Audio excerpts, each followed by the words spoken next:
জীবনের ফার্স্ট এমন একটি ক্যারেক্টারে অভিনয় করেছি, কখনো ভাবতেও পারিনি এই ক্যারেক্টার তাও সাকিবের বিপরীতে করতে হবে। হ্যাঁ, বরবাদ মিশা সওদাগরের ক্যারেক্টার নিয়ে দিলেন বড় চমক। বরবাদের টিজার মুক্তির পর সবথেকে বেশি আলোচনা হয়েছে মিশা সওদাগর ও যিশু সেনগুপ্তকে নিয়ে। সবার প্রশ্ন একটাই, আসল ভিলেন কে, মিশা সওদাগর নাকি যিশু? তবে অনেকেই ফেসবুকে লেখালেখি করতেছে মিশা সওদাগরকে দেখা যাবে শাকিব খানের বাবার চরিত্রে। এমন একটি পোস্ট শেয়ার করেছেন মিশা সওদাগর নিজেই, যার পর থেকে সবাই বুঝে নিচ্ছে মিশা সওদাগর হচ্ছেন বাবা এবং যিশু সেনগুপ্ত হচ্ছেন ভিলেন। তবে এবারে এই বিষয়ে মিশা সওদাগর বলেন, প্রথমবারের মতো এমন একটি ক্যারেক্টারে অভিনয় করেছি, কখনো ভাবিনি এই ক্যারেক্টার, তাও আবার শাকিব খানের সাথে অভিনয় করতে হবে।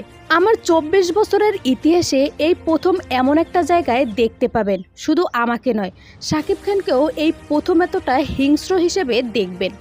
অন্যদিকে এক পোস্টে জানা যায় মিশা সওদাগর থাকবে গ্যাংস্টার ও শাকিব খান থাকবে তার ছেলে। তবে আসল ঘটনা সিনেমা হলেই প্রকাশ পাবে। সো ভিউয়ার্স, আপনার কি মনে হয় আসলে মিশা সওদাগর শাকিব খানের বাবার চরিত্রে অভিনয় করবেন? জানিয়ে দিন কমেন্ট করে।